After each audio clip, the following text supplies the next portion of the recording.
Welcome everyone. Thank you for coming to this teach-in on Mark Fisher's Capitalist Realism. My name is Clara. I'm a member of Platypus. The Platypus Affiliated Society was founded in 2006 and hosts reading groups, public fora, and journalism investigating the death of the left. The old left from the 1920s and 30s, the new left of the 60s and 70s, the post-political left of the 80s and 90s, and the millennial left of the 2000 to 2010. We have chapters on university campuses around the world, and our chapter here at Yale offers a reading group throughout the academic year. You can find the syllabus of the Yale reading group here. We're actually going to start this Sunday with a new round, more or less, Introduction to Revolutionary Marxism. The reading group meets on Sundays from 5 to 7 p.m. At Bass Library, room 30C. And you can find all the information, as I said, on the flyer over there. If you're interested in finding out more about us, please visit platypus1917.org or find us on Facebook, look for Platypus New Haven or Platypus 1917. That will take you to the Facebook page of the overall organization. And I'm very happy to introduce Ephraim Kalaba, who's here from the Goldsmiths chapter, and visiting us today to talk to us about Mark Fisher's Capitalist Realism.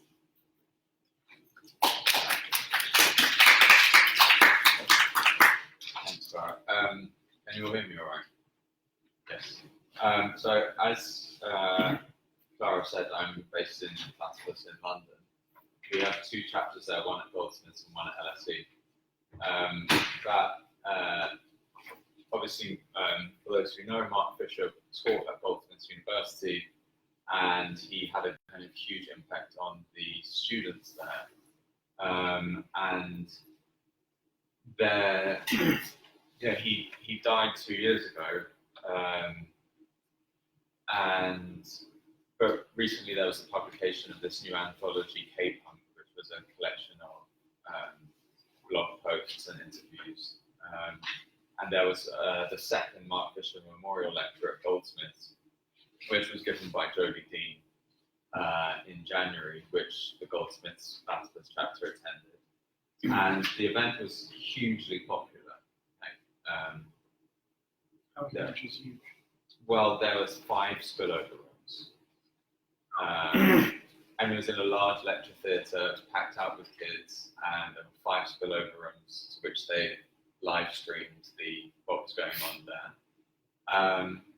And actually, a lot of the students were disappointed with the lecture. Jodie Dean did this kind of talk about Doris Lessing and the kind of crisis of communism in the 1950s. And so they kind of felt that like she wasn't talking about Mark Fisher. But anyway, there's this huge, in Houseman's bookshop in London, which is kind of like the lefty bookshop, Mark Fisher, The Capitalist Realism was in their top 10 bestsellers this Christmas. I said 10 years after it was published, it's still this like big phenomenon. So although I'd never really read any of his work before, or necessarily been kind of drawn to it, we decided to do a teach-in at Goldsmiths in the Platypus chapter and talk about, what the kind of relationship between Mark Fisher and Marxism was. And Platypus is a project that's investigating the death of the left, right? So this kind of historical problem. And one way of thinking about that is that we're trying to make this concept of regression palpable. Right, so that there's been a historical regression, not just in society, but on the left.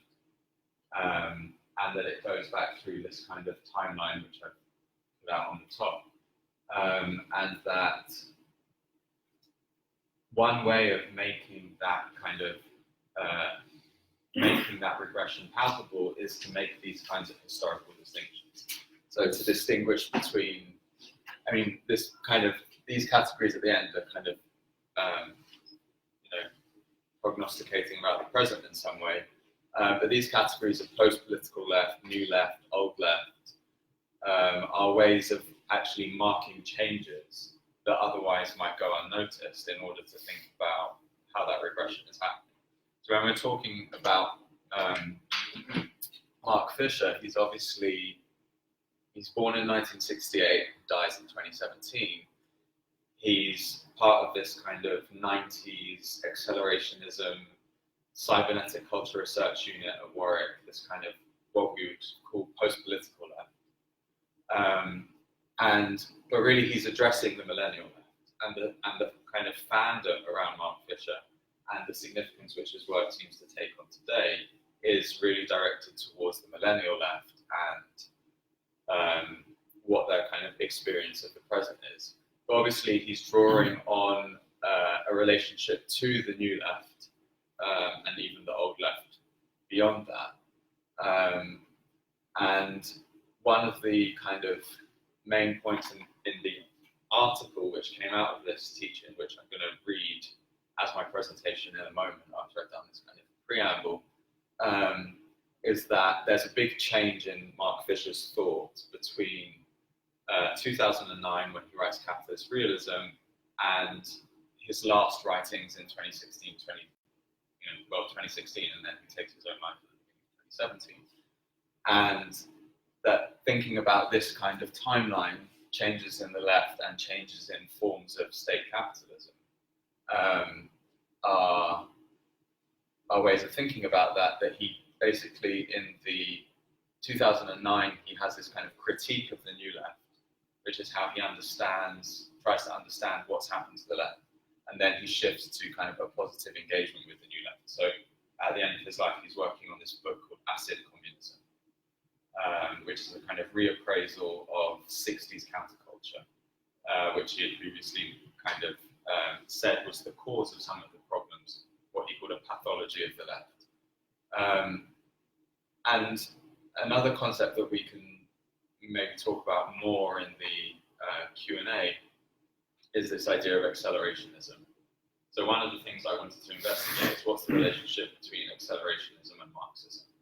Often people come to Platypus and they think that it's going to be compatible with accelerationism in some way. And so I wanted to kind of think about why those two things were different. And so in order to think about the difference between accelerationism and Marxism, I really had to think about what the theory of history and of capitalism was that Fisher was using to think about the present and the past. And it really had to do with these kinds of distinctions between traditional society, bourgeois society, the crisis of bourgeois society from the 1830s, and this kind of question of Marxism around 1848. So Mark Fisher's close associate early on in the 90s is this guy Nick Land, who's then becomes what's called a right accelerationist, and so I guess that makes Mark Fisher a left accelerationist. And thinking about similarities and differences in their work was a way of thinking about the relationship of accelerationism to Marxism. But there's this quite interesting article by Mark Fisher from 2012 called Terminator versus Avatar, where Terminator kind of stands for this accelerationist ideal and Avatar stands for this kind of hippie, regressive left kind of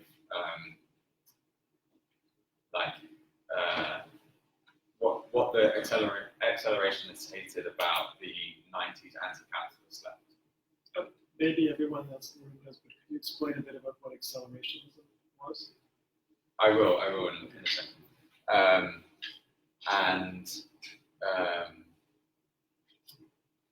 So in that article, Mark Fisher says that Marxism is nothing if not accelerationist. Right, so he makes this kind of total identification between accelerationism and Marxism. But there's this kind of Nick Land very clearly separates Marxism and accelerationism. Says they're quite different. So I'm going to go through the article, and hopefully that was kind of enough of a kind of introduction, and then we can have a Q&A and talk about some of the concepts that come up. I start off with this quote from a talk Mark Fisher gave in 2016 in London, where he says, "My whole lifetime, every time you think the left has got somewhere, the right is one step ahead of it." And then I thought it was interesting to think about the dates of his life, right, 1968 to 2017. So Mark Fisher was often asked what capitalist realism is. His most interesting answer was that it is a pathology of the left. This cut against other definitions of his oft-used concept, which identified it with neoliberalism.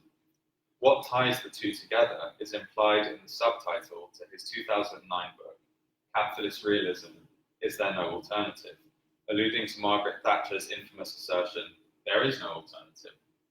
Fisher thought that the left, in its pathology, had capitulated to neoliberalism, and thus to capitalism. This raises the question of whether the end of neoliberalism will mean the end of capitalist realism, and even the end of capitalism. So capitalist realism is this concept of there being no alternative. In 2009, as the financial crisis heralded a putative return to socialism, Fisher was circumspect. Quote, "While neoliberalism was necessarily capitalist realist, capitalist realism need not be neoliberal. In order to save itself, capitalism could revert to a model of social democracy or to a children of men-like authoritarianism without a credible and coherent alternative to capitalism. Capitalist realism will continue."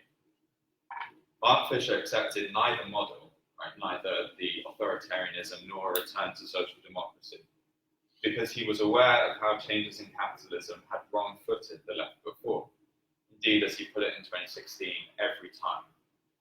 But in 2016, when the political crisis of neoliberalism was unavoidable, Fisher changed his tone. Quote, "Corbyn might be crushed, but I think we can be confident. There is a new wave and we can now start to ride it towards post-capitalism." Fisher thus implies that post-neoliberalism will entail the end of capitalist realism and even the end of capitalism, despite his earlier premonition about its continuation through change under a model of social democracy. This change in Fisher's thought between 2009 and 2016 has two features: its shift from a critique of the 60s New Left to an embrace of the counterculture as acid communism, and his shift from a critique of neo-social democracy to supporting Corbynism. What accounts for these shifts? Why does he drop his critical detachment? Is it because the crisis and transformation of neoliberalism has really led to the emergence of what he calls a credible and coherent alternative to capitalism? Or because that transformation is actually being led by Trump and Brexit in a way that the left cannot counterbalance? Fisher's unfinished and unpublished final blog post, The Mannequin Challenge, written a week after Trump's election and 2 months before Fisher's death, suggests the latter. There he dismisses Trump and Brexit as just the intensification of, quote, "a strategy that has served the right well for 40 years, and he blames the masses voting for Trump and Brexit on their nostalgia for empire. But the shock to the left in 2016 does not account for why his perspective was susceptible to such a change. To address that, we need to investigate the theoretical framework of capitalist realism. The core of Fisher's theoretical framework has been summarized best by Nick Land in a blog post titled Precursors. There, Nick Land quotes extensively from a famous passage in the Communist Manifesto, in which Marx and Engels describe how the bourgeoisie, historically, has played the most revolutionary part. And so I'll read some of the quote. "The bourgeoisie, wherever it has got the upper hand, has put an end to all feudal, patriarchal, idyllic relations, revolutionizing the instruments of production, and thereby the relations of production, and with them the whole relations of society. All that is solid melts into air, all that is holy is profane." Land simply writes one comment, and he quotes for like this huge passage and then just has one sentence comment. If Marx and Engels had systematically substituted capitalism for the bourgeoisie in this passage, its accelerationist credentials would have been vastly upgraded. In one sentence, Land has succinctly pinpointed why accelerationism in both its so-called left and right varieties, differs fundamentally from Marx in its understanding of capitalism and history, and in so doing, he has highlighted a fundamental problem with most so-called Marxism. It's striking that Fisher makes the same substitution in capitalist realism. So in capitalist realism, Fisher quotes from exactly the same passage in the Communist Manifesto, and he takes out the words the bourgeoisie and puts in square brackets capital. So capital has drowned most heavenly ecstasies, etc., etc. Whereas for Marx, the emergence of bourgeois society, when freedom dawned on the world, as Hegel said of Rousseau, was the revolutionary condition for the possibility of human emancipation. For Nick Land and Mark Fisher, it's an unfortunate 19th century myth which they wish to exercise. This elision of the bourgeois revolution leads to quite a different understanding of capitalism from that of Marx, for whom capitalism was not identical with the bourgeois revolution and the emancipation of social relations based on labour. Rather, capitalism is the fundamental crisis and self-contradiction of bourgeois society in the Industrial Revolution of the 19th century, a new historical contradiction in which labour was undermining its own value. This is not the same as saying, as Fisher does, that, quote, capitalism is what is left when beliefs have collapsed at the level of ritual or symbolic elaboration, and all that is left is the consumer spectator trudging through the ruins and the relics. Eliding bourgeois society from Marx's account of history and capitalism leaves Fisher with a flat theory of history in which capitalism is simply the destruction of belief systems, cultures, and what he calls life worlds. To confirm his reading of Marx, Fisher prominently cites Alain Badiou, who shares this illusion of bourgeois emancipation from the theory of history. As Chris Catrone has argued, Badiou's communist hypothesis is a transhistorical principle opposed to bourgeois society, which is mistakenly identified with capitalism as one-sided destruction. However, quote, the Marxist hypothesis recognized the possibility not of opposition to, but of a qualitative transformation in, through, and beyond bourgeois society. Fisher's anti-capitalism is reduced to the never-ending struggle against oppression, missing Marx's historically specific aims. Fisher uses this theory of capitalism to explain capitalist realism. So he's using this understanding of what capitalism is to explain why the left seems to be in such a sorry state in 2009. Or, but another way, why there seems to be no alternative. Because capitalism is just the desacralization of all culture, according to Fisher, reducing it to a system of equivalence. We therefore regard everything with an ironic detachment as a consumer spectator, severely hampering our ability to be motivated around a political alternative to capitalism. This means that any alternative to capitalism must come from outside this process, and this is where Badiou's transhistorical communist hypothesis comes in handy, as a tendency that appears to transcend the pre-modern life worlds and capitalism. But doesn't the existence of a left, however weak, belie such a strong claim about capitalism destroying any alternative? On the contrary, Fisher thinks that the left, circa 2009, is both cause and effect of capitalist realism. He argues that, quote, the left's actual aim was not to replace capitalism, but mitigate its worst excesses. The left fetishized its own failure, retreating to concerns about ethical immediacy and diversity, and, quote, endlessly repeating older gestures of rebellion and contestation as if for the first time, masking a morose conservatism. Fisher traced this pathology of the left to what he saw as the 60s New Left's misunderstanding of capitalism. He argues that the New Left took capitalism to be a kind of authoritarian ideology, like a stingy father figure withholding joy from them. There's this idea of pleasure. However, because in Fisher's account, capitalism is not an organized ideology in that way, but simply what is left when beliefs have collapsed at the level of ritual or symbolic elaboration, such protests only served, and here he follows Zizek, to project leftist disavowal of capitalism harmlessly elsewhere. Post-ideological capitalism doesn't need you to believe in it. After all, it is the ironizing of all belief, according to this theory. Following this rejection of capitalism as an organized ideology, Fisher goes on to argue that there is no necessity to how capitalism is structured. And this is a famous quote from Capitalist Realism, which is actually painted on the wall outside Goldsmiths University.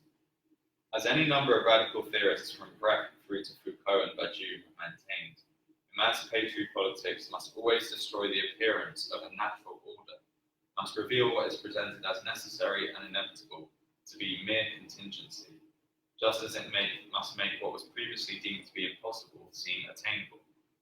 Fisher bases this claim for mere contingency on his explanation of Deleuze and Guattari's theory of capitalism as deterritorialization and reterritorialization on an ad hoc basis. A second consequence of Fisher's theory of capitalism and subsequent critique of the New Left is a rejection of any notion of subjectivity. Following Zizek again, Fisher argues that because capitalism is just the ironizing of all belief, quote, the operations of capital do not depend on any sort of subjectively assumed belief. This chimes with his anti-neoliberalism, arguing against personal individual responsibility, whether for one's own depression or for politics. Again, this follows from the Deleuzian framework he employs, in which capitalism is just the negation of all subjectively assumed belief. In Fisher's conception of capitalism, bourgeois society's emergence is just a ruse for capitalism's wanton destruction, collapsing all beliefs and life worlds. Just as this approach projects postmodern irony back onto the history of capitalism, so too his anti-subject, anti-individual philosophy projects neoliberal individualism back onto bourgeois society. In a blog post called Democracy is Joy, Fisher argues that the subject, freedom, and causality are just superstitions.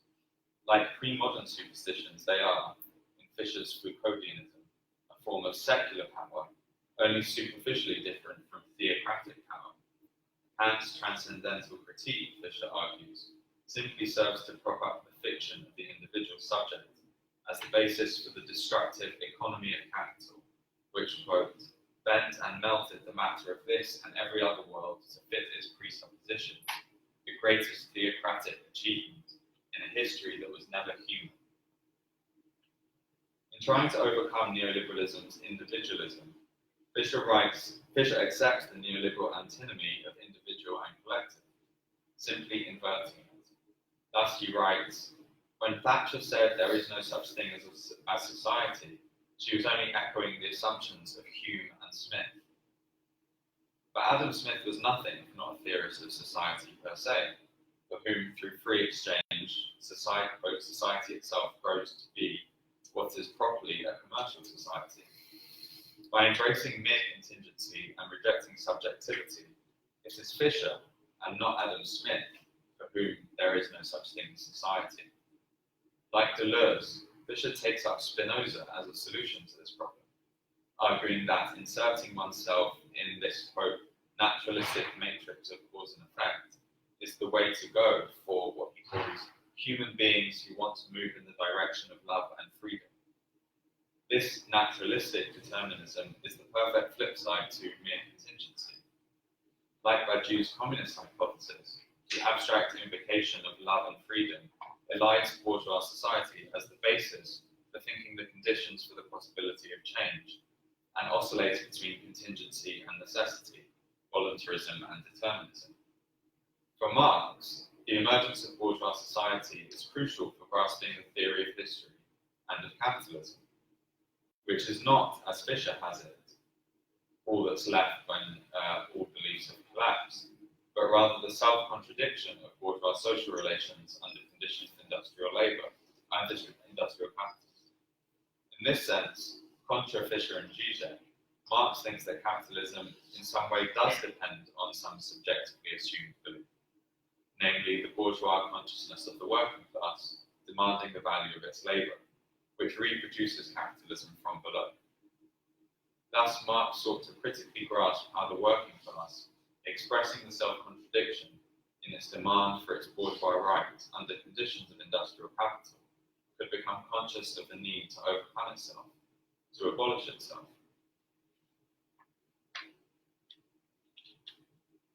Fisher's assertion that the left must show that everything is mere contingency raises the question of how a conscious subject can grasp reality such that it can be transformed.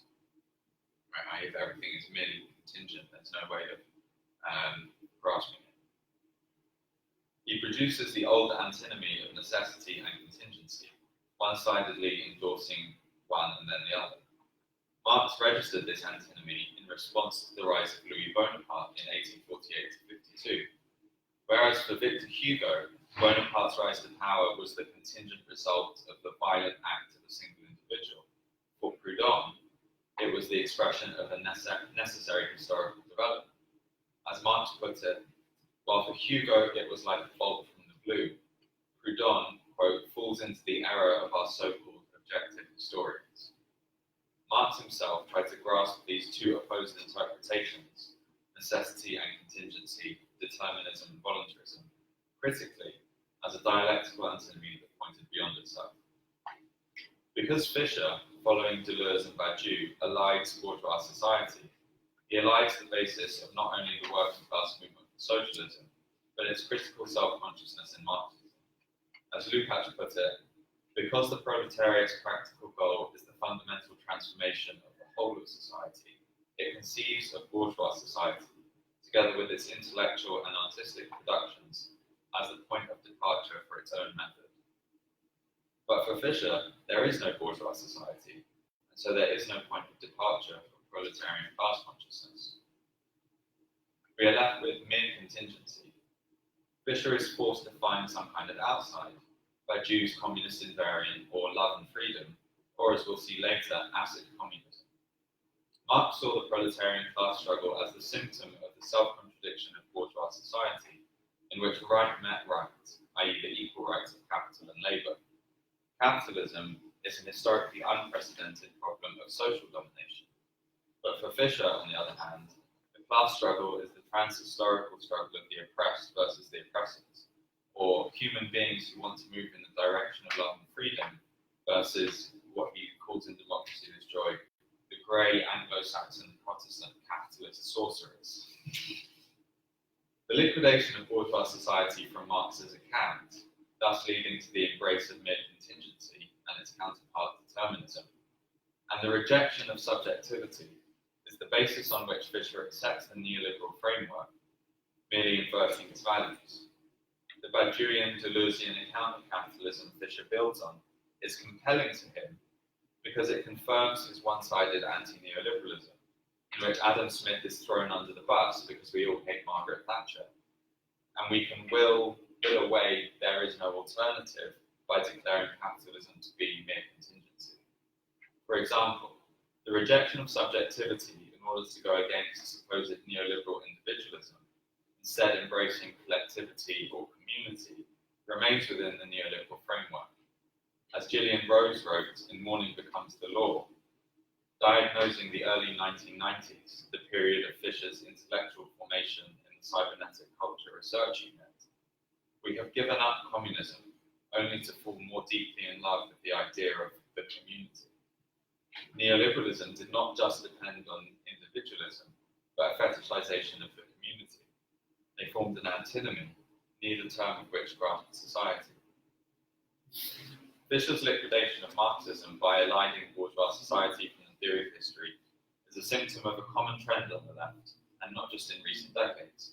It goes back to the old left, and what Lukács called vulgar Marxism, which neglected the question of subjectivity in favour of a positive ethic of communism. To Heidegger as well, who similarly dismissed the problems of bourgeois subjectivity as Western metaphysics. The New Left, too, rejected bourgeois society as the starting point of the proletariat's method. As Susan Sontag famously argued, parliamentary government, the emancipation of women, Kant and Marx all couldn't redeem Western white civilization, which she called the cancer of human history, which simply, quote, eradicates autonomous civilizations wherever it spreads. Sontag's account of the eradication of autonomous civilizations sounds very similar to Fisher's account of history, in which capitalism is the destruction of life worlds by grey Anglo-Saxon Protestant capitalist sorcerers. It is for these reasons that the structure Fisher erected was susceptible to the shockwaves of 2016. Fisher's theory of capitalism and the critique of the left that he develops from it are premised on anti-neoliberalism to such an extent that the crisis of neoliberalism melted away his earlier circumspection. While capitalist realism ends with a call for a Marxist super-nanny to discipline the left out of its pathological state, this return to Marx owed more to Badiou and Deleuze and compounded the long-standing liquidation of Marxism, going back to the 20s. This collapse took form in two main shifts in Fisher's thought, which I mentioned at the start, from a critique of the New Left to acid communism, and from a critique of social democracy to Corbynism. While Fisher was once sceptical of changes to neoliberalism signaling the end of capitalist realism, because he knew how the left had been wrong-footed by changes in capitalism before, in the 2015 UK general elections, he embraced a weak form of social democracy as a way out of neoliberalism. The durée of neoliberalism had been so unbearable that the signs of cracks were overwhelming. As he wrote of the TV election debates, quote, "Capitalist realism is so deeply embedded that it was hard not to feel a frisson when, for instance, Leanne Wood of the Welsh Nationalist Party defended trade unions and the welfare state. Here is one picture of a post-neoliberal UK, a soft left regaining its confidence on the one hand, a glowering far right on the other, nothing where the capitalist realist middle used to be." Fisher still sees the alternatives for post-neoliberalism, as he did in 2009, to be between a soft left social democracy and an authoritarian right. But in capitulating to the former, he forgets his earlier claim that such a change within capitalism would perpetuate capitalist realism. Not to mention the New Left's critique of the welfare state, or the earlier observations of the Frankfurt School that the Fordist welfare state was the authoritarian state. It is instructive to note that this shift in Fisher's thought happens before Jeremy Corbyn arrived on the scene after the 2015 election. Corbyn is not an accident of history, as writers in the Weekly Worker in the UK often argue. He is a symptom and not the cause of a revamped social democracy on the left, which might well have unfolded similarly without him. Indeed, this can be traced back to Obama's calls for a New Deal in 2008, now rebooted as millennial socialism. The return to social democracy is prepared by Fisher's anti-neoliberalism, which idealizes the condition of left-wing politics in the post-war era of the Fordist welfare state. Around the 2015 general election, Fisher became close to the self-described anti-authoritarian communist activist group Plan C. They too, in 2015, as now, were willing to endorse what they called Plan B, i.e. social democracy, as opposed to Plan A, which stands for austerity, and Plan C, which stands for communism. So Plan B is social democracy. As Fisher wrote in 2015, it's perfectly plausible that a Labour Scottish National Party coalition could now achieve what Jeremy Gilbert and I argued that New Labour could have been expected to attempt, to make some efforts to change the strategic situation in the long term, to rebuild the unions, to re-energise local government, to facilitate the growth of an alternative media sector. The Blairites are as out of date now as Blair argued old Labour was in '97. The crisis of the Labour Party in recent times offers the chance for the fulfilment of what Blair had promised but not fulfilled, not only for millennials but for despairing Gen X leftists. One suspects, as Fisher did at the 90s anti-globalization left, that, quote, their actual aim is not to replace capitalism but to mitigate its worst excesses. Certainly, as Fisher predicted in Capitalist Realism, this lowering of horizons will mean that capitalist realism, as a pathology to them, will outlast the neoliberal era. A further sign of this deflationary consciousness, Fisher's phrase for the left's morose conservatism masked by passion activism, is the self-delusion that even if the left is defeated, the tide is nonetheless turning in its favour. As Fisher put it in a public lecture in 2016, Corbyn might be crushed, but I think we can be confident. There wouldn't have been Corbyn without Syriza. There is a new wave, and we can now start to ride it towards post-capitalism. The certain prospect of a capitalist, realist, post-neoliberal capitalism, even under a Corbyn government, is blotted out. Perhaps to combat this form of deflationary consciousness, Fisher turns to forms of consciousness raising, salvaged from the 60s to 70s New Left under the rubric of acid communism, the title of the book he was planning at the time of his suicide. Whereas in 2009, capitalist realism was a pathology of the left that developed as a consequence of a bad repetition of the 60s. With acid communism, Fisher began to focus on neoliberalism as a strategy of the right to destroy the 60s to 70s experiments in democratic socialism and consciousness raising. Quote, "We must regain the optimism of that 70s moment." This is a remarkable reversal of his earlier position. Against the thesis of Adam Curtis's documentary Hypernormalization, which Fisher once shared, namely that the counterculture led to neoliberalism, Fisher begins to argue, quote, that the failure of the left after the 60s had much more to do with its repudiation of, or refusal to engage with, the dreamings that the counterculture unleashed. It is interesting to note that the name acid communism came to Mark Fisher when he heard of the New Left psychologist R.D. Laing being described as the acid Marxist. Fisher changed this to acid communism, completing his affinity to Badiou's communist hypothesis. In the crisis of neoliberalism, it seems that the left will not recover Marxism's negativity, but the supposed positivity of communism. Presumably, the acid is there so that we realize everything is merely contingent. In the crisis of neoliberalism, this return to the new left goes hand in hand with a return to the old left, a return to laborism and social democracy, as well as to a nostalgia for Stalinist communist parties. In the crisis of neoliberalism, the left is trying to belatedly put the 20th century back together again, as if the political disputes of the left had never happened. Fisher sought a return to the cultural revolution of the new left, but without the destruction of the welfare state, wishing for the Tony Blair that never was. Fisher wanted the old and the new. As he wrote in 2014, "We don't have to choose between class politics and anti-authoritarianism any more than we need to choose between Gramsci, Deleuze, and Guattari." This sentiment was also expressed in the editorial of the recently revived Tribune magazine, a relic of the Labour left which was recently bought by Jacobin and kind of revived.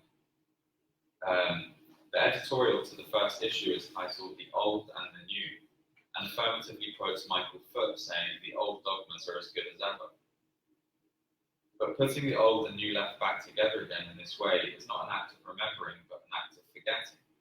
Forgetting that the old Labour left, which the Stalinist Communist Party supported, was never about overcoming capitalism, but, as Fisher puts it, mitigating its worst excesses. Forgetting that the new left ever broke with the old left and opposed the welfare state.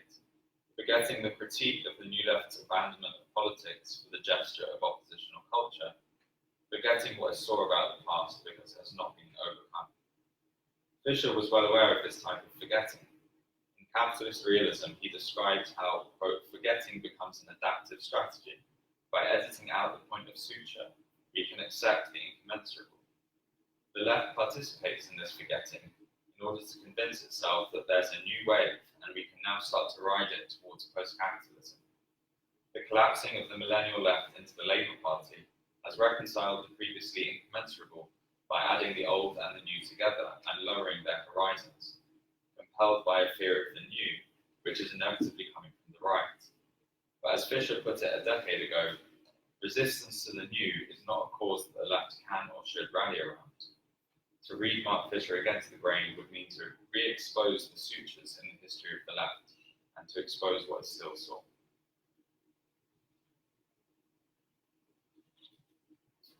Okay, that was my argument about Mark Fisher. Thanks for listening to me read. I'm sorry if that wasn't particularly engaging to hear me read it out, but I just wanted to kind of lay out this kind of issue of accelerationism as a theory of history and a theory of capitalism, and one in particular which is conditioned by neoliberalism, and then how that perspective kind of changes in this crisis of neoliberalism, post-neoliberalism moment, right? That he actually rejects some of the theses that came out of his accelerationism earlier. So I'd like to hear what you guys think to say about it. So one thing while we were reading, one phrase struck me, something about comparing neoliberalism to theocracy. And this is a book about 1979 called Strange Rebels. And it's sort of like, in which among the 79. 79, right? So one of among the rebels mentioned are Margaret Thatcher on the one hand and Khomeini on the other, right? And I thought, like it's interesting that metaphor of freedom, and I was thinking about how part of the other manifestation of discontent with neoliberalism can be this kind of fundamentalist religion, which, right, that the people, like the same people who might, instead of taking acid or whatever, becoming acid communists, might join ISIS or something. Right? I don't know. Well, I think he does this comparison. He's trying to kind of reject the idea of bourgeois society as the emergence of freedom. So he says that the idea of the subject is a theocracy, and right. And when he said that, I thought, well, there might be people who would take that thought and say, and that's why we need theocracy. To actualize it. Right, to actualize it, right? That in some sense I thought like, oh, maybe this explains like the sense of like why people, right, why some alienated teenager, would join ISIS or something. I mean, yeah. And the other way that kind of lines up is the anti-Westernism, right? That he talks about these grey Anglo-Saxon Protestant capitalist sorcerers. I mean, Khomeini could say something like that. You can imagine some kind of phrase like that. And also sounds like Tolkien. Tolkien, The yeah. great sorcerers. Yeah. So not knowing a lot about Max Fisher, I would be interested in hearing whether he has any sort of critique of pre-capitalism. Or if it's not a critique, whether he has any sort of assessment of whatever came before sorcerers unleashed the powers of capitalism onto the world.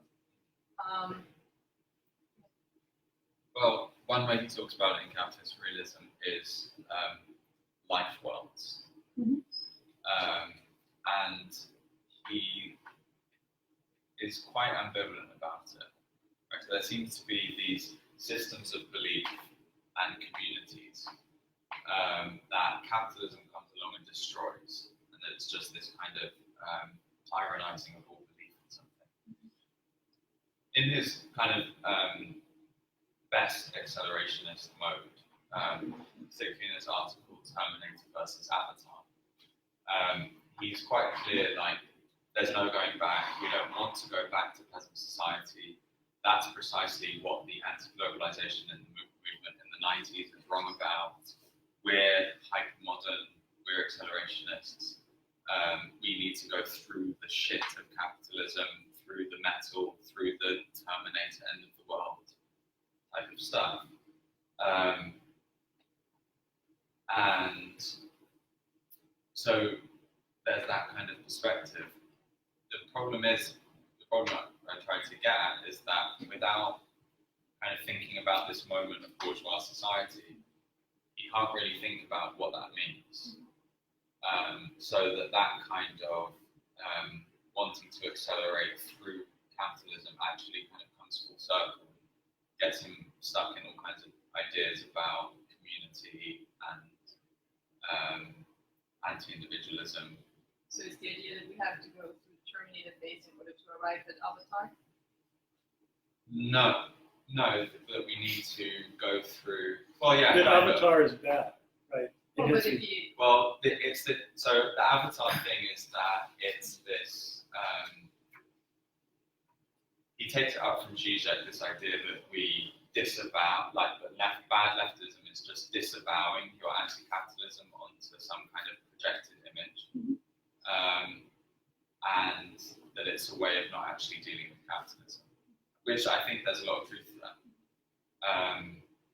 The problem, I mean, what's interesting about the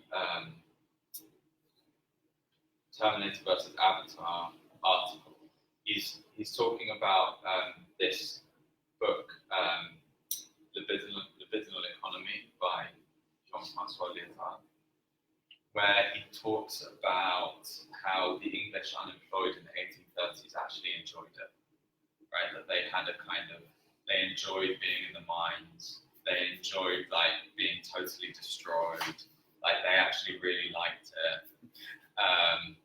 And you know, he kind of poses this as a kind of strong case against the kind of hippie counterculture, right? That actually going through that kind of like masochism is a way forward. The problem is unable to think about what proletarianization really means, because he talks about proletarianization as the destruction of peasant life, as opposed to the self-contradiction of bourgeois subjects. So that, I mean, historically it's a complicated process, but the idea that the English working class in the 1830s were not peasants. They were actually bourgeois subjects. And so the destruction of their ability to reproduce themselves as bourgeois subjects by working, and the inability of themselves to kind of reproduce themselves through their labor, the emergence of mass unemployment, is not this issue of the destruction of life forms. It's something more peculiar, which is a self-contradiction in bourgeois society.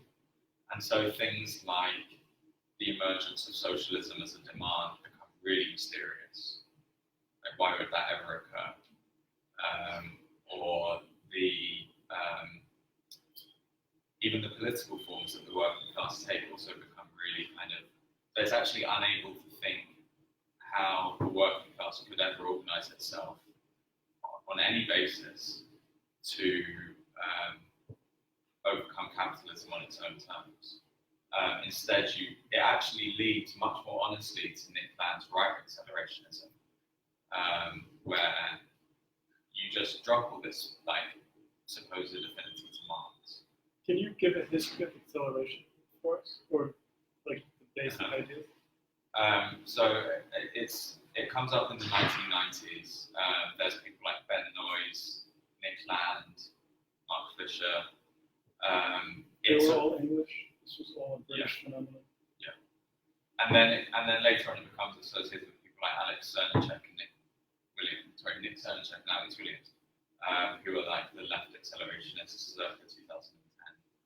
All these people are in the Labour Party now, like, not doing accelerationism, doing like really minor like policy advising, which is probably what they want to put along. But they trace accelerationism to Deleuze and Guattari's anti-Oedipus and to Lyotard's libidinal economy. And it's basically the idea that overcoming capitalism is accelerating this process of destruction. They're really ambivalent about the idea of the market. They're not sure if the market is the process of disintegration or if capitalism is anti-market. If it's monopoly or if it's the like market disintegrating community. But how do they see like accelerating? what do they see themselves doing to accelerate capitalism? Well, first of all, they see themselves opposing a reactionary left. Right, so they see themselves opposing the kind of hippie counterculture in the 90s, the anti-globalization movement. Right, it's really a discontent with that kind of leftism.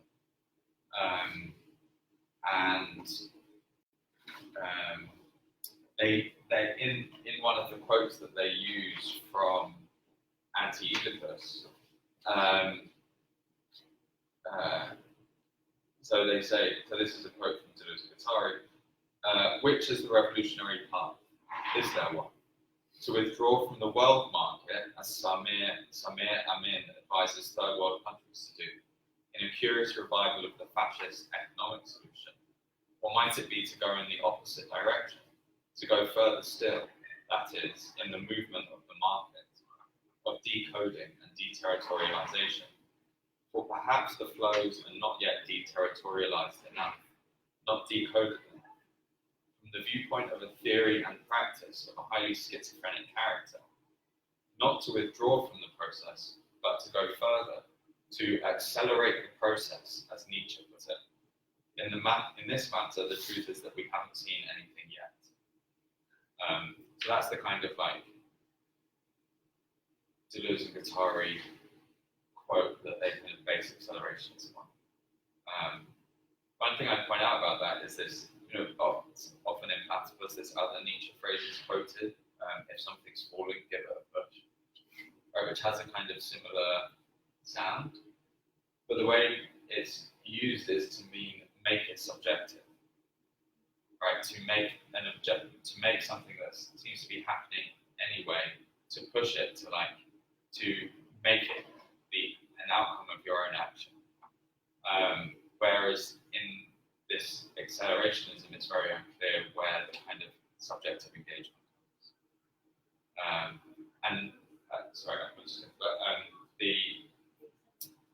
The Lyotard and the Deleuze and Guattari, right? This question of which is the revolutionary path, and also the Lyotard begins, why political intellectuals do you incline towards the proletariat in commiseration for what? So it is this kind of new left question about whether the working class is the subject of history anymore. And a kind of rejection of that thesis. And so then on the one hand, you get this kind of split in the post-New Left. On the one hand, you get Samir Amin telling third world countries to, withdraw from the world market. You get that kind of response. And then you get this kind of accelerationist response. And that plays out again in the 90s between anti-globalization and accelerationism. Sorry, Matt had a question.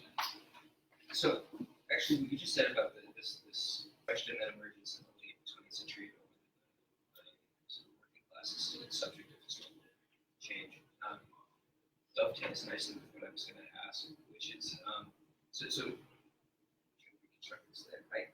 There were two threads to your sort of argument about Fisher that I was interested in that I want to hear a little bit more about in terms of relation to each other. One was that you have this critique of Fisher's more or less accelerationist reading of the history of capitalism and the way in which it faces the significance of bourgeois society for the rise of capitalism in the 19th century. And then, on the other hand, there's this sort of way in which Fisher first diagnoses this tendency of the left to misidentify what are actually transitions within capitalism as possible transitions from capitalism, and then later falls victim to that himself. So there's this question about the sort of nature of agency and class in bourgeois society, in particular in the history of capitalism. And then this question about how you tell the difference between a transition that's a transition from one form of capitalism to another versus a transition that is or could be pushed to become a transition from capitalism to something else like socialism. So my question is, what I don't know on the basis of this is what it would mean to have a theory of, say, bourgeois society or of class and historical subjectivity is not a kind of historical theory of the origins of capitalism, but is instead a theory of society in the present. What does it mean to have a theory of bourgeois society that actually tells us something about the present rather than sort of accurately diagnoses the 19th century, given all of the transformations in sort of the character of society as such and the sort of structure of classes in the 20th century that led to people like we started asking whether the working class still existed as a revolutionary subject. So what is that like theory of bourgeois society for today, for tomorrow, and how would it let us sort of not fall prey to the tendency to misidentify transitions within capitalism as transitions out of capitalism, and actually to cause a transition out of capitalism? Excuse me, so you're asking for a theory that goes from the 20th century as well as the 19th? Well, not exactly. I think maybe in like a big picture, but I think what I'm saying is like seems as though maybe there's a difference between. I think there's a difference between critiquing Fisher's account of the origin of capitalism because of his illusion of bourgeois society versus critiquing his diagnosis of the class structure of the present. And obviously the two things are related. And so his failures to understand the class structure of the present may in fact be closely related to his failure to understand the significance of bourgeois society in the 19th century. But it's not obvious to me that one follows straightforward as a historical question. Or is it? I think I'll try and answer this in a couple of different ways. Fisher takes this critique of the New Left from Zizek, in which there's this idea that leftism can actually be a way of reproducing capitalism. That by doing this kind of protest against authoritarian ideology, that actually all they did was disavow their leftism onto a non-existent big other, to use the Zizek jargon, and that this actually enabled them to kind of feel good about the fact that they were otherwise going on in the capitalist world, still doing capitalism. That's quite different from the kind of perspective which I could say in response to you about the transitions between different phases of capitalism, which is that discontent with capitalism reproduced capitalism, and that is highly politically mediated.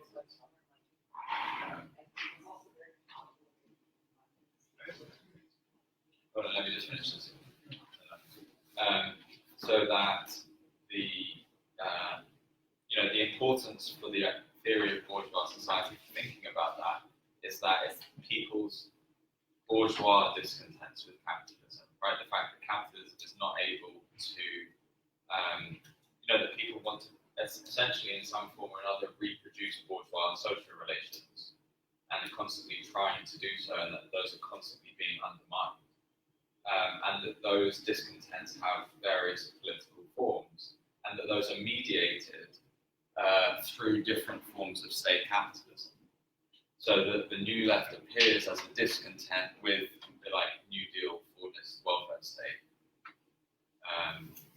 and that the way of thinking about this idea of the self-contradiction of bourgeois society. That capitalism's not a thing, it's not an economy, it's not a alien destruction. It's this self-contradiction of what we are doing, trying to reproduce bourgeois social relations under conditions of industrial capital outstripping labour. The difficulty though is that really what you're asking for is Marxism, right? Because Marxism was Marx came along and there was a working class movement for socialism. Marx didn't invent it, but it pre-existed him. And the demands of that working class movement for socialism were bourgeois in this sense, right? They were demanding the value of their labor, and so the way of understanding the present as on the basis of that kind of that theory of history was about a critique of the working class movement of socialism, which is what Marxism was. In the 20th century, we have this like total disintegration of Marxism and the left. And so now the reason why it's difficult to actually imagine that relationship between the discontents in the present and the problem of bourgeois society is because there isn't a working class movement of socialism.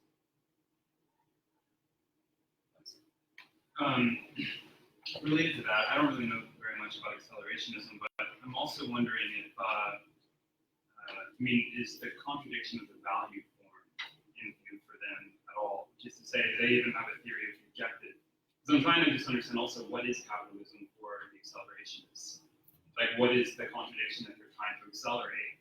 So on the one hand, the subjective problem that you're talking about, that seems to be sort of on the table, but also do they even have a coherent theory of the objective contradiction of capitalism that they're trying to accelerate? I guess that was I think my short answer is no. The ambivalence for them comes around this issue of the market, right? So it is very conditioned by neoliberalism. They do identify capitalism with the market, and that the market is this process of deterritorialization, right? This Deleuzian idea, and that would be something to accelerate, maybe, as opposed to forms of state socialism, which they kind of be protesting against in the New Left. So I think But also what you said about how they de-emphasize the proletariat, so they don't really have a theory of wage labor either, or production really at all. It's really more focused on the market and distribution. Yeah. And so they want to.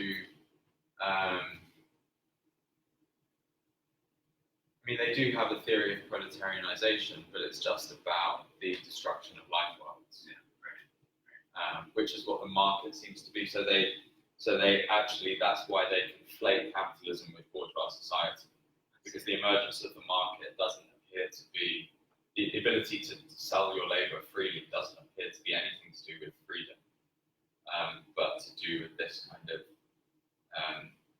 unfreedom, which obviously is a necessary form of appearance within capitalism. So I'm trying to understand something about Marx.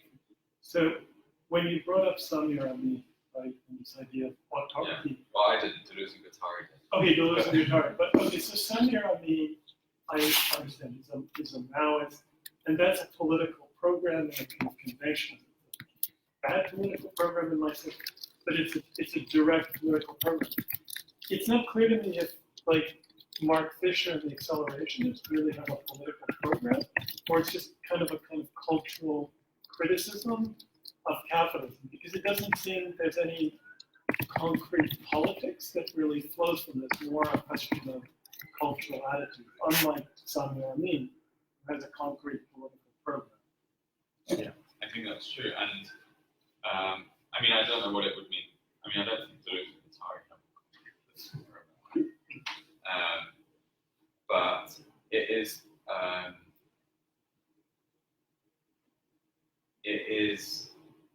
this kind of post-political left. Right? That's why we call it the post-political left in that sense, because it actually denies responsibility for any kind of politics. And that's why it becomes so easy for them to slip back into laborism. So I guess that means that from the both from the accelerationist perspective, but then also from the more I'm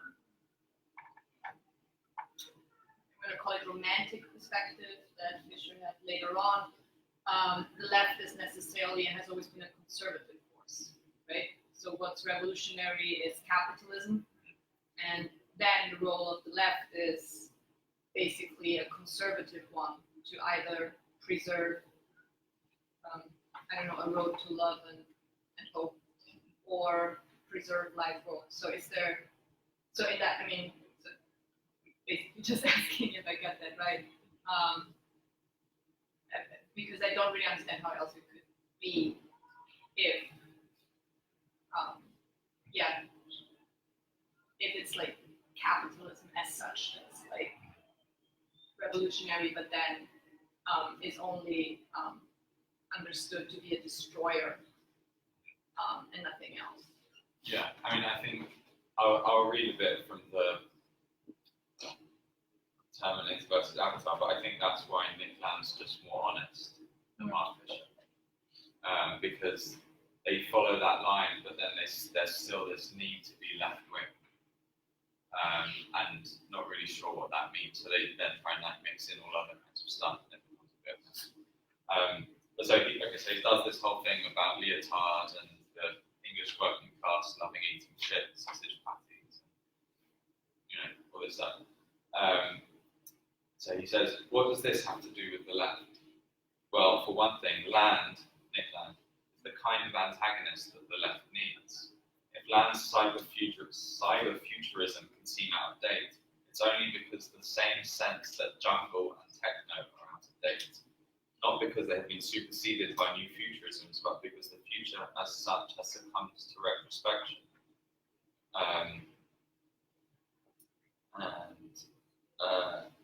So then he says, the failure to foresee the extent to which pastiche, recapitulation, and a hyper-edipalized erotic individualism would become the dominant cultural tendencies is not a contingent error. It points to a fundamental misjudgment about the dynamics of capitalism. But this does not legitimate a return to the quill pens and powdered wigs of the 18th century bourgeois revolution, or to the endlessly restaged logics and of failure of May 68. Neither of which have any purchase on the political and medicinal terrain in which we are currently embedded.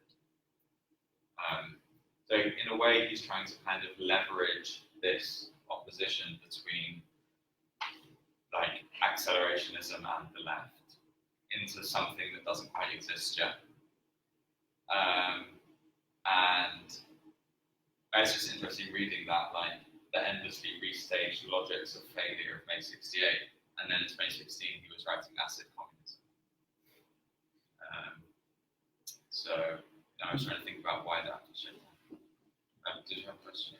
I was wondering about sort of an implicit like validation of nature and all of this, especially this sort of like false opposition between hippie counterculture and accelerationism, where it seems like any sort of philosophy in the sort of network mode automatically moves towards a sort of, I guess, romantic revelation of force from emergence out of Marxism rather than any sort of agency. Or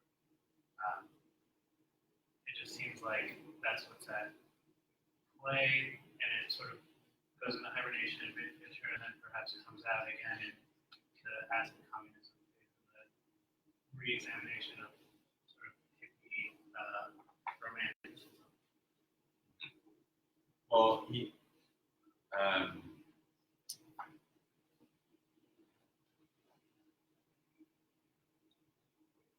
I think that it goes back to this issue of the market, whether it's like, they talk about like the market as a technology, and so this issue of what it's destroying becomes naturalized, literally. But then it's very unclear what's like beyond that. So they talk about all this kind of red plenty stuff, and this then became popular as fully automated luxury communism.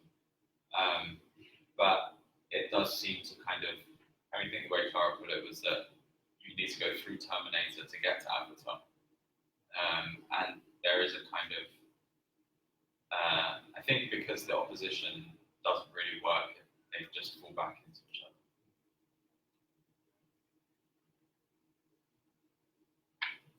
other. So the pushing him on his I guess his judgment on how bourgeois society fits in all this is beyond me. I haven't read enough out of this area to know how that's supposed to work and how it will actually get us somewhere if we start to see how the operations works. But I just do wonder whether you think that there's something useful in Fisher's tracking of desire in what he's looking at. So kind of this, following all the libidinal economy and all this, besides just kinds of structural forces. Is that a dead end? And kind of even given the picture the way you laid it out today, or do you think that there is something to it, or can be something to it?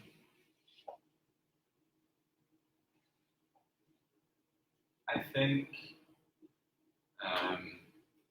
it's more obfuscating than it is clarifying. I don't think that the obstacles to a socialist politics today are because we haven't understood people's desires in that sense. I do think there's something to be said about the kind of self-destructive tendency in proletarianization, that there's that points to this kind of idea of the self-abolition of the working class. That's not just a kind of romantic attempt to reconstitute a kind of bourgeois yeomanry, but is actually a destructive tendency. And I think somewhere, like there is something one-sidedly true to the kind of libidinal economy stuff about the English working class enjoying proletarianization. But I don't think it's the basis for any kind of politics. I think it obscures why the politics has disappeared. He in this article says something like.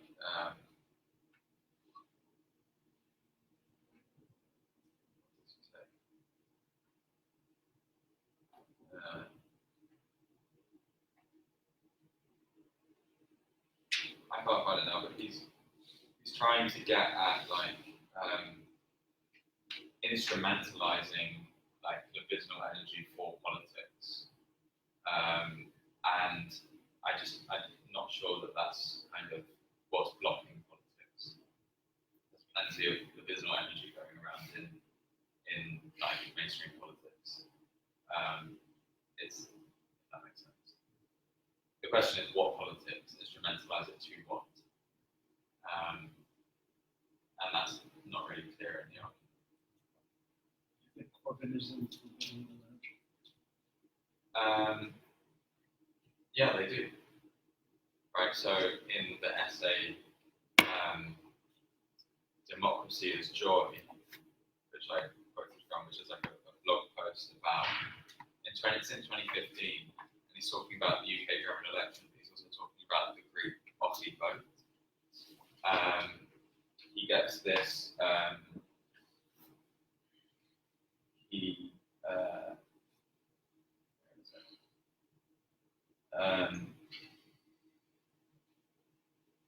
has this email that he quotes from one of his colleagues that the emotional effect of the Aussie vote is incalculable. This idea that there's some kind of emotional kind of eruption that comes from these kinds of things, that it's going to just the way he describes Corbyn in 2016 as a wave that's going to post-capitalism.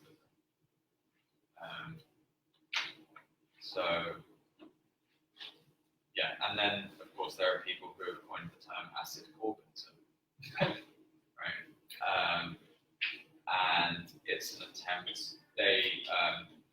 They're looking at how the euphoric feeling you get at the end of a night in a club can be harnessed to political ends, to Corbynism. And I think it's a kind of sorry outcome for Mark Fisher, who did try and think through like changes in capitalism, theories of capitalism. However much I think he kind of might be wrong about it.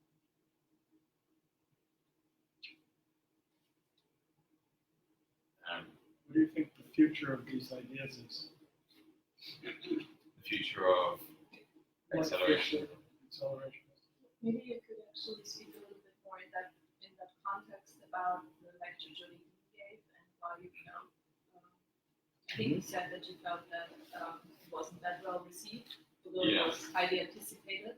Yeah. Maybe that's So the real appeal of Mark Fisher to many young people in the UK and beyond is a kind of description he gives of millennial malaise.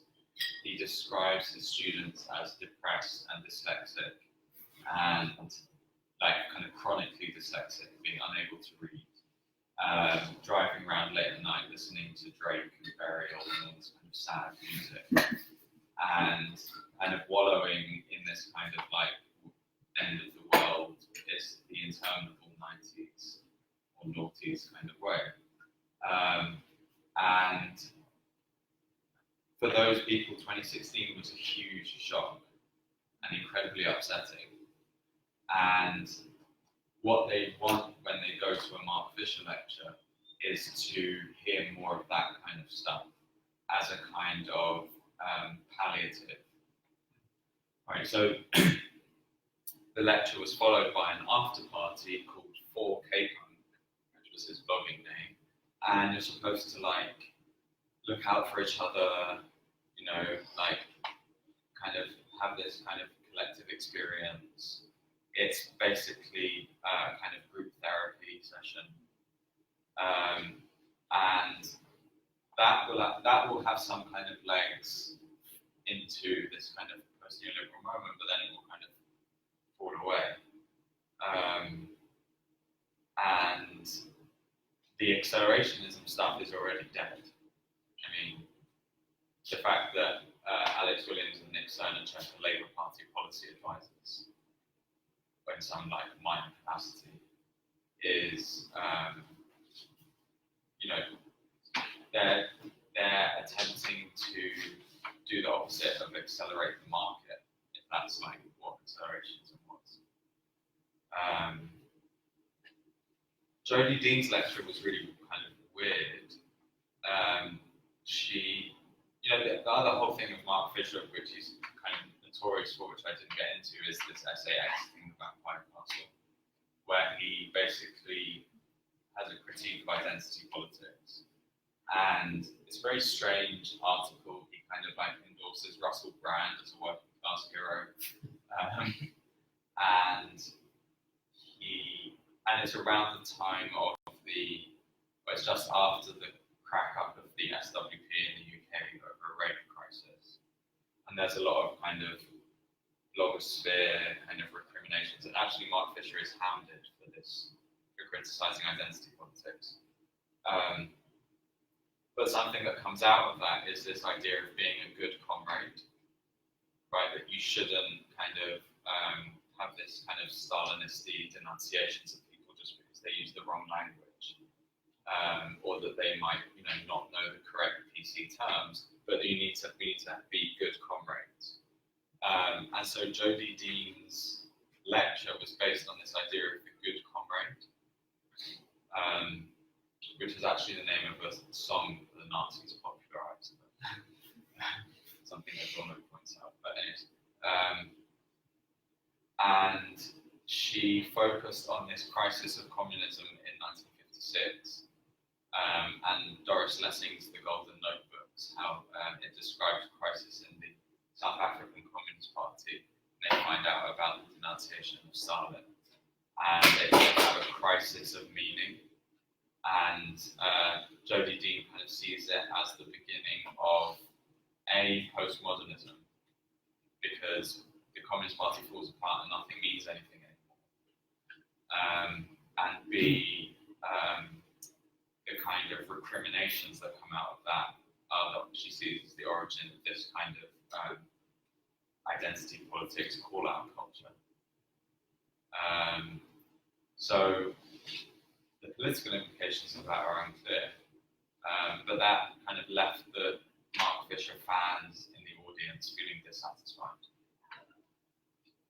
Because it wasn't about his kind of cultural critique, it wasn't about his writings about music and film. That's it. Yeah, well, so I just have a question about subjectivity and how you're talking about subjectivity. And it seems to me like part of like what discussions around subjectivity have to do with like what is the subject or like what is the proper subject in given case. And so like it seems like Mark Fisher's critique of subjectivity is this idea that like you know like we all suffer privately in some like problem or something that you actually like recognize as society sick. That's why you're sad or sick or insufficient. And that, you know, I mean, in a certain, like, I guess if you draw a certain line on that, that could actually be a way of reconstituting a subject as like, you know, a society rather than a private subjectivity, which is like what has to be doing in critiquing bourgeois subjectivity. So I don't know, I was like wondering sort of like what you thought about that. Because someone like C. Wright Mills also made a similar sort of like statement that like, you know, in the sociological imagination, we sort of argued that sort of like living in a Marxist movement because you know, the society that sort of like, you know, Marx critique still exists, and yet we can't like sort of like lost sight of it because we're sort of treat like public issues as private problems. So do you see that as like similar or different, or where do you see like Fisher and Mills? Where is you see Mills or like Fisher going wrong? Yeah, I think that's interesting. The issue is what a political subject would be. So there's a way in which the politics becomes prefigurative in Fisher in a way that I don't think it does in C. Wright Mills. So that this kind of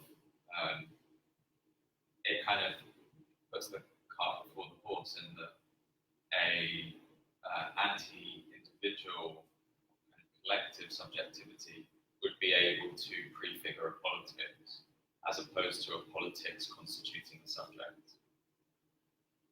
That makes sense.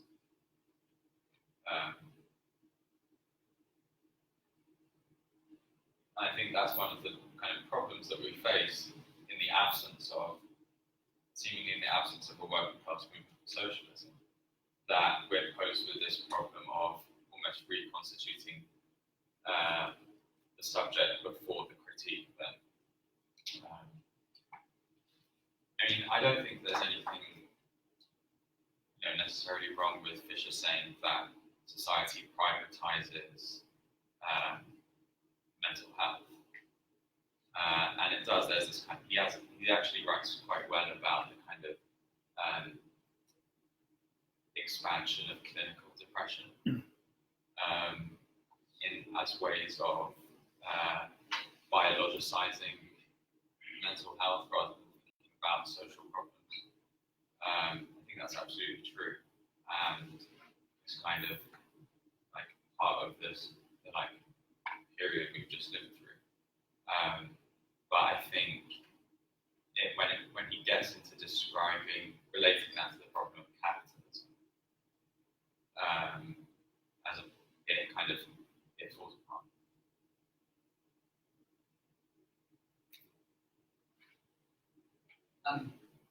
There's a word that comes up quite often around accelerationism, but hasn't that was said, I missed it. It's kind of scarcity, and you spoke about red plenty, right? Not about scarcity. And I was wondering if there's a way to read Fisher's political turnaround from accelerationism to organism as a change in his views around scarcity. because there is actually a fairly coherent political project around accelerationism. It's the idea that nothing is possible until you open scarcity. How you open scarcity, you use whatever means you have to increase productivity. So that then gives you very specific political ideas around pushing up minimum wages, universal basic income. At the same time, you can further kill trade unions, use great pressure on firms to automate as much as possible. So you get a fairly coherent program for overcoming scarcity. But if we're being honest, that's a very right-wing, in many ways, very ugly project to try to really get your drift about land being more honest acceleration. You could then read Fisher 2016, 2017, Fisher saying, look, actually, materially, scarcity is no longer such a big deal. It's a question of politics, it's a question of subjectivity, it's a question of distribution, maybe, which then leads him to something like communism, something like, right, we need to politicize the economy, we need to change public ownership of water distribution, and these things that look quite small. Once you think that scarcity is no longer an issue, then kind of that transition makes sense. And I was wondering if that's something, because I've never read a lot of Fisher, so this is pure speculation on my behalf. And I'm wondering if that's something that you think might be going on in the background. Well, I think one shift is from scarcity to austerity. So what Corbynism seems to deal with is austerity, which is kind of a different way of posing the problem, which is that there is enough, but we're just distributing it the wrong way. I think the issue with what you describe as the political program of accelerationism is the question of the state. So it becomes an issue of policy advice. Right? It doesn't become an issue of seizing state. None of them talk about seizing state power through a mass political party and implementing that program. Right? That's where there's no politics. I don't mean like a policy. Well, sure, they have policy in it. They don't have any politics. And that's why they can so easily end up being like a think tank. It's basically a cool think tank. And a few of them will get jobs with the Labour Party and most of them won't, and they'll give up on the ideas. The issue of the state, which is like attempting to manage the contradiction of society, and that actually, means we're unable to realize the potential of capitalism, precisely because we, demand its limitation through the state, which in some ways is kind of accelerationist idea. They don't have a theory of the state and how it's kind of what its relation to society is, and that's why where they conflate the market and capitalism. They don't have a political theory of the state. Another term I've heard in that book, Inventing the Future, is the idea of non-reformist reforms. So, like automation, UBI, their politics seems to be basically reformist politics, and they are willing to say that the political status quo is fine, but just we can achieve what we want to within that existing apparatus. So yeah, I guess. Is it that they have no politics, or is it that they really are just committed to basically a reformist political program? Well, that's true, but what I would say is that to that extent, they abdicate politics to other forces. So they abdicate the responsibility of politically organising the working class to capitalist parties in society, which already exist and already trying to do that to a greater or lesser extent. And they see themselves as playing the role of providing policies for that, providing what the reform is going to be. And non-reformist reforms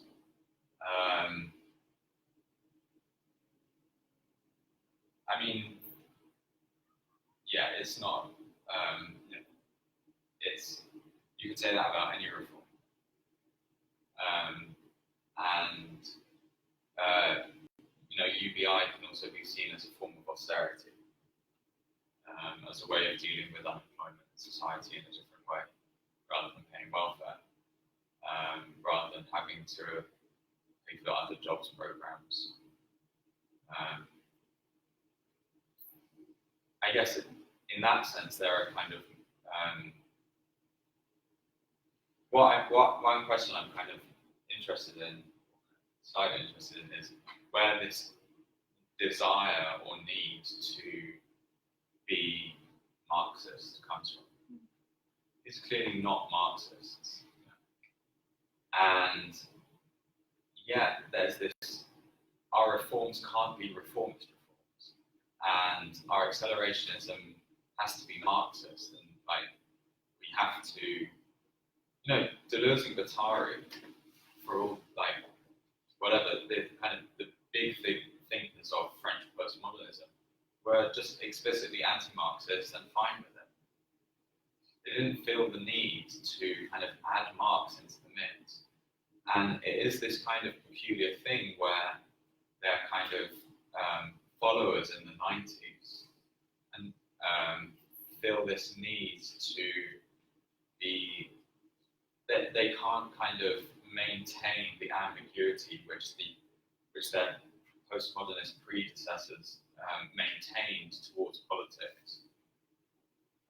They need to collapse into we're on the good side, we're on the left, we're Marxists, and we're our reformists and not reformist reforms.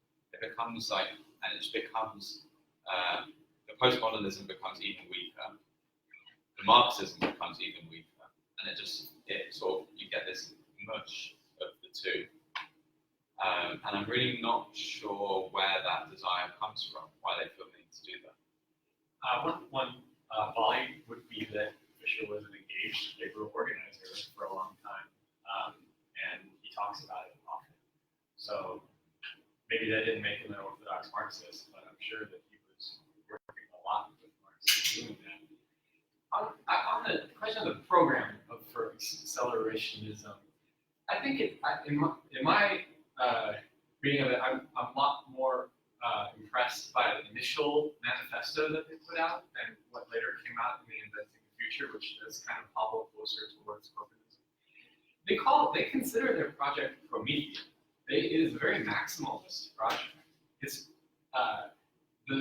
seems to me that they're interested in acceleration along a lot of different vectors, and they'll talk about vectors because they're Realism. But it's not just accelerate the contradictions. It's not just accelerate production or automation. In that first manifesto, it's on the Critical Legal Thinking blog. They're basically talking about using any possible tool. It's a very by any means necessary kind of accelerationism, and unfortunately, that has not at all become what accelerationism has ended up meaning. It becomes this weird thing. But I just wonder what people might think about if it were the case that what's really being pushed here is a sidestepping around ideological purity. For instance, in the manifesto, they're like, go ahead and use state tools, and they do say that they'll need social forms for this, but you're right, it isn't much, but they don't say they're going to be seizing state power in so many words as the goal. But if we thought of accelerationism as rather than accelerating the contradictions, but kind of like an all of the above kind of approach to overcome inertia, to overcome the inertia of discourse also. Do we think there is anything valuable in that? Was this whole project a bunch of wankers that were, trying to disavow their complicity in capitalism, or were they fumbling their way towards an opening? Do you know when the 2015. That's certainly the way Fisher talks about it in in Terminator versus Avatar, right? Nick Land is a corrective to the left. It's this kind of, well, we're not going to quite go with Nick Land, we're in a shit face, so we're going to use this corrective of accelerationism to kind of propel us to some third term, some third way. I just still think that the by any means necessary, yes, we'll use state levers. There isn't really any clear concept of what that means in any of the manifestos that they put out. They followed Frederick Jameson's late 90s book on Walmart, right, where the kind of models of big data and computer integration for supply chains, which Walmart uses, becomes a model for a kind of command economy. Again, it's just this issue of prefigurative politics. It's trying to use the kind of imagine the outcome as the means, rather than thinking about politics that's actually based in the present in order to transform its own conditions. In that sense, how do you distinguish between prefigurative politics and the, at least in some quarters, what is seen as the fairly traditional Marxist idea that it is the socialization of labor in industrial capitalism that creates the economic and political and just actually the social relations, the material economic relations through which socialism can be realized. So that would be a different non-prefigurative way to be kind of like the cybernetic sort of Walmart, whatever is like a model of the kind of economic order. How do you sort of draw the distinction between? Well, you just draw a distinction between politics and the understanding of capitalist society. So, for example, Marx was pretty much always in favour of free trade against protectionists in, say, the 1850s, things going on in England, in mainstream politics. That doesn't mean that he thought that simply the expansion of free trade would lead to socialism. It wasn't the same as his politics. Obviously the conditions of possibility for socialism are capitalism. But that's not the same as a politics like striving for socialism.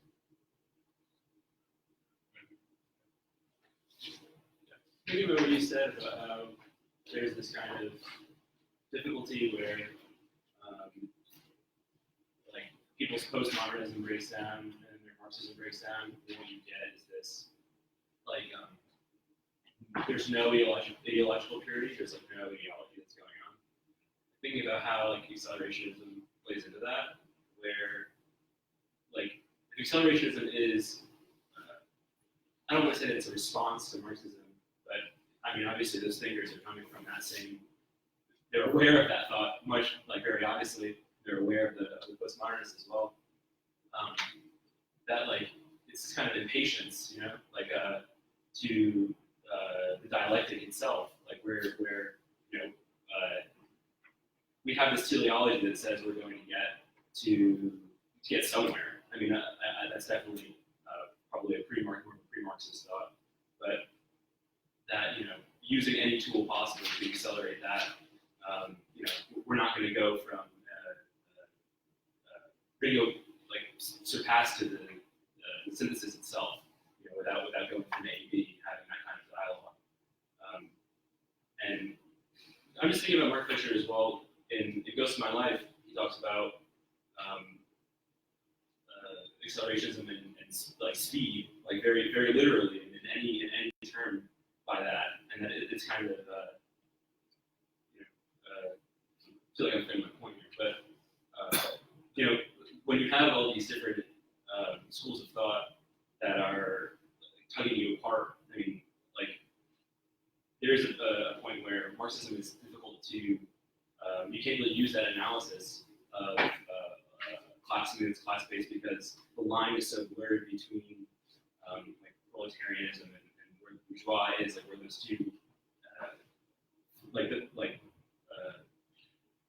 I don't know. I'm just thinking about like the flattening of time as well. Like all of that exists. Like all of these signifiers are sitting on top of each other, and we're like living in this soup where all of these things are kind of stuck. And like Fisher says, I mean, referring to Derrida, when he's talking about ontology, like we're living in a time that is out of joint.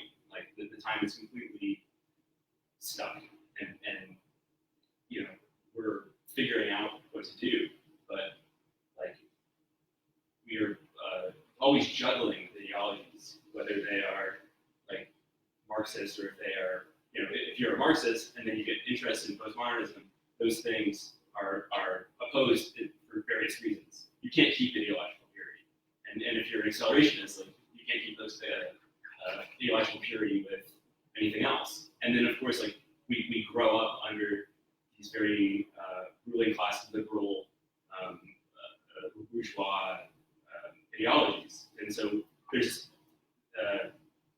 like the difficulty of having access to all of these different ways of thinking, and they are like completely damning to not being useful in solving any kind of problem that you would have. Like you can think about all this different stuff, and like, you know, it just seems like acceleration is especially tempting because it's like I want something else, you know, it's get me to the next thing, because like it feels like we're so flat. Like it feels like it's I want to know what's coming up, and it seems really bad. But yeah, I think that's a good point, because it does get to how Mark Fisher does actually try to think about what accelerationism is a symptom of. Right, it's a symptom. He talks about it in here that at the end of this Terminator versus Avatar piece, where he's talking about where is it?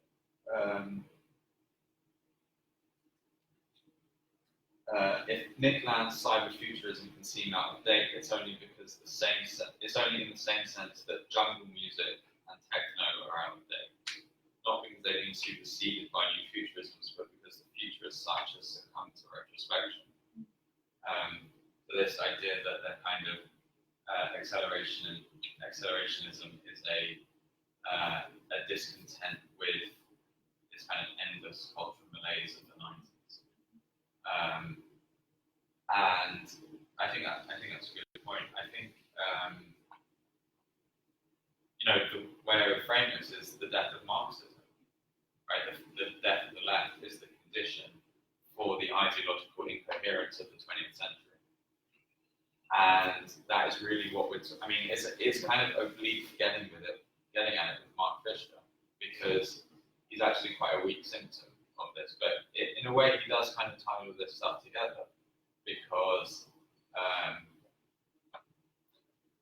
it sounds like that's also the ghost of Marxism, because it's like he's not openly anti-Marxist, like somehow like Marxism is this presence that wants him, so he can't reject Marxism, but he can sort of just be a Marxist. I'm not sure. That's what it sounds like in your description. yeah, and that's conditioned by. But like you said, Deleuze is anti-Marxist. Right? Yeah. But Fisher isn't that, right? Like when you said about Nick Land, so it sounds as though you're saying that somehow he's haunted by Marxism, that he's not Marxist, or is that accurate or inaccurate? It's accurate. What I would say, and maybe this is kind of too harsh, is that it's discontent with Blair. So that it's the issue with the kind of seeming opposition between the welfare state and neoliberalism is that the welfare state kind of brings back all of these questions of socialism and therefore Marxism. So the reason why, you know, for Deleuze and Guattari, they're not discontented with neoliberalism yet. And so there doesn't seem to be a need to be haunted by Marxism. That that seems to come back in the 90s when there's a kind of crisis and a discontent with, oh, Tony Blair didn't achieve what we thought he would.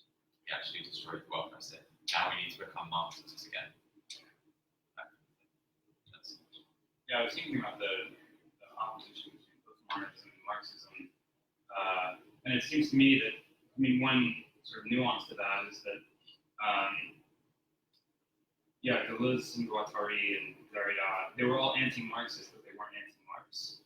So a lot of, various specters of Marx and anti-activists, they all claim to be really claiming Marx and taking him back from, these 20th century traditions and trying to isolate the philosophical, the critical kernel. I mean, that's what Derrida's whole appropriation is about. It's trying to show that, well, we can get rid of the class ontology and we can just sort of isolate this critical kernel, and that's what we need to keep faith with in Marx. And with the collapse of the Soviet Union, we can finally return to Marx and sort of create this purified version. So I just wonder if, the Fischer phenomenon you're talking about, this has sort of a precedence already in postmodernism, that there is this sort of strain of anti-Marxism, but not exactly anti-Marx. So they claim to be, sort of appropriating Marx against Marxism in a sense. Yeah, and that's certainly there. I mean, that's why I tried to get with that Nick Land blog post, right? It's filed under Accelerationism, and then it's called Precursors, and it's just a 950-word quotation from the Communist Manifesto, and he says, if Marx and Engels had systematically substituted the bourgeoisie with capitalism in this passage, then they would be accelerationists. So there is that line. Okay, Marx and Engels got all this stuff right. It's all the solid amounts to air. It's chasing, the world market chasing itself around the world. It's the destruction of all kind of pre-modern ways of life. But this issue of like freedom, that's what they're really ambivalent about. Yeah. Actually, it's freedom. Yeah. And so what they do when they come back to Marx is liquidate the question of freedom. And so that's why you get this flip-flop between the community and the individual. Because they're not sure whether Marx is actually going to point, which way Marx is going to point.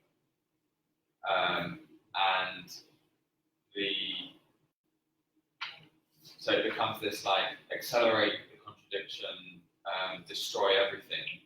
That's what Marx wanted. And so then Marxism becomes this kind of conservative, socialism, romantic, all those kinds of critiques.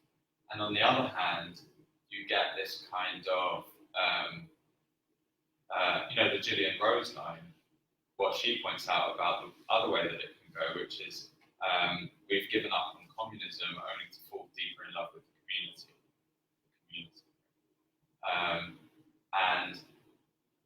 My whole kind of point here is that because they liquidate the question of freedom and bourgeois society, you're going to like oscillate between two sides. And so all of these kind of Marx but not Marxism, which is a way of avoiding the fact of the death of Marxism. Right? We say that all of this kind of ideological soup is conditioned by the death of the left, by the failure of Marxism in the early 20s. One way of actually avoiding that is to kind of just do this jump back to Marx without actually working through the historical baggage. But it's also cutting Marx off from everything before, so thinking out the table, thinking out, any of the idealism. And also cleaning out the self-understanding of, for instance, Chartism, which just seems like totally incoherent to, they don't touch it at all, but would seem totally incoherent. I would just like to go back to what the sorry, I don't know your name. So I thought it was very useful to kind of try and think about acceleration as a symptom, and I think impatience is a really good term here. And I actually thought, I don't really know a lot about accelerationism, just read a little bit, but when you related it to this idea of automated, luxury communism. Yeah. I So- think they add in like gay, pink, and space Yeah, as well. yeah. You know. So I remember being drawn to that, and I think, impatience is again an important term here. And I think the other thing is that it's also, in a weird way, it is a kind of sense that I think is also motivated by a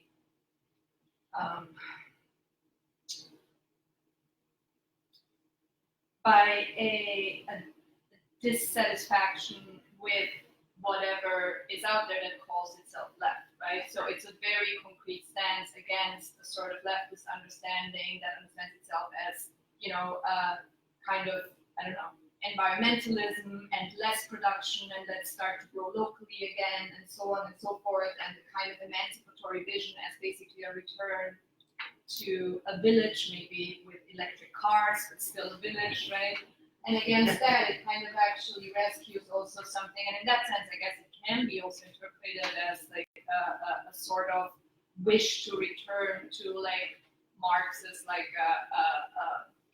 or a vision that's associated with Marx as like a different kind of future that is not conservative, that doesn't mean going back, but that in a sort means seizing on the kind of potential inherent in capitalism. I think with that you could say maybe in that thinking it's more like industrial society. Yeah.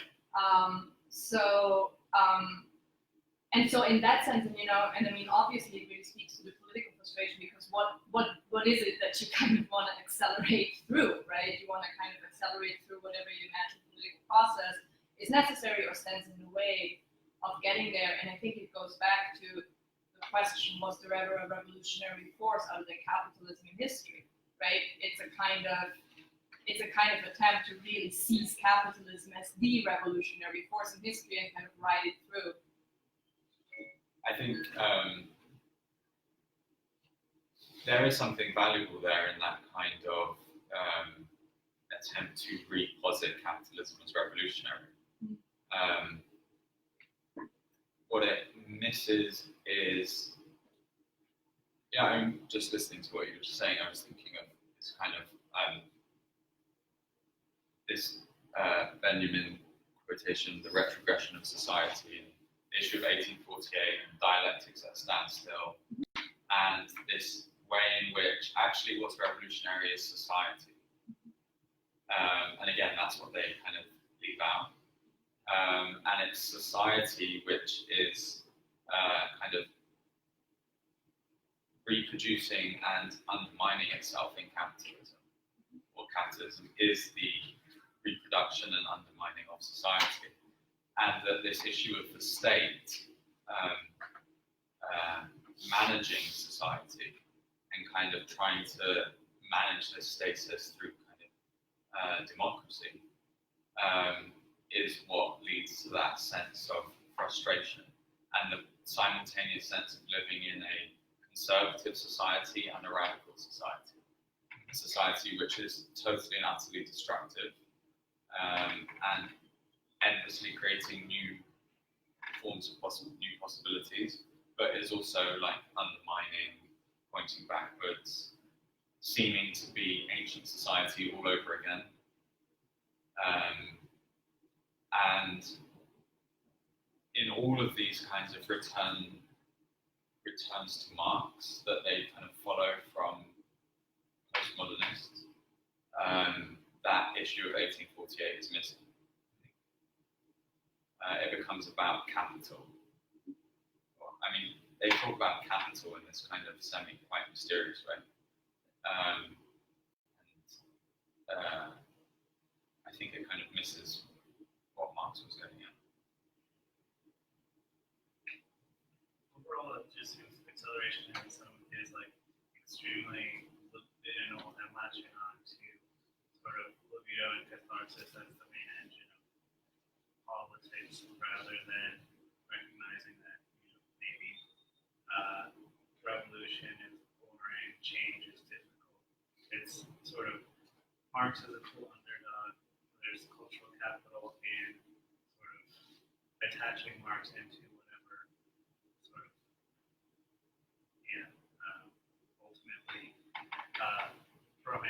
pseudosexual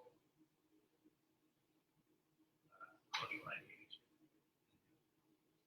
Yeah, and I think another thing about the impatience is what happens in 2016, 2015, where he just becomes so impatient that he, I mean, it's even before Corbyn, he basically endorses the Welsh Nationalist Party as a kind of way out of the neoliberalism. And just to kind of turn it towards the issue of contemporary politics in the left, Fisher writes about the Ochi vote in Greece, and he says, at the time, journalists in Britain are describing the Ochi vote as polarizing. And he says, what does this really mean, polarizing? That just means the outcome of a vote that you don't like. Right? That's just a bullshit capitalist realist term for the outcome of a vote that you don't like. And he quotes from an interview on the BBC where there's a kind of reveller in the streets of Greece saying, I've got no money, but I don't care because I'm so emboldened by this democratic move. And the kind of scolding BBC journalist is like, well, democracy isn't going to put, food on your table. This is going to ruin your economy, right? Greece is going to go bankrupt. And Fisher's like, this is capitalist realism, and this is like, now we're kind of overcoming it finally. And he's actually excited about that. And gets to 2016, and Brexit, and Trump, and people vote for something that he doesn't like, and they're told by mainstream economists, this is going to be bad for the economy. Don't vote for Brexit, you'll be poorer than you already are. And Fisher quotes in his final unfinished blog post, which was never posted, but was in this kind of new anthology, Mannequin Challenge. The article's called Mannequin Challenge. He says, it's Francis Fukuyama who has an article talking about how neoliberals were describing the Trump and Brexit vote as polarizing, or a similar kind of term. And instead of recognizing that that was exactly the same as the Ochi vote, Fisher dismisses it, and he says these people are just nostalgic for British Empire. And that it's an identification, it's poor people identifying with rich people, and that's the myth of the American dream. And it's a strategy that the right has used for over 40 years. And it all goes out the window. All the stuff about recognizing the new, all the stuff about democracy, all the stuff about, where's the accelerationists for Brexit or something?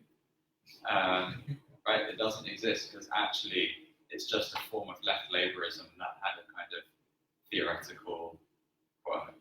That would be a kind of really pessimistic view about it, but and so it does feel like 2016 was such a shock to the system that it kind of there was a real crumbling.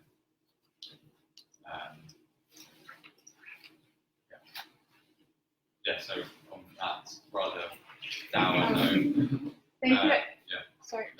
Thank you, everyone. Just so you know, we have Platypus reviews. They are free over there. There's a sign up for our mailing list. There's also a sample of the Platypus reader, which is not free. Let me know if you want to buy one of those. Then again, there's the syllabus for our reading group. The latest cycle starts this Sunday, and we're all gonna go to Rudy's for a drink and some food. If you want to join us, please do so. Thank you so much for coming.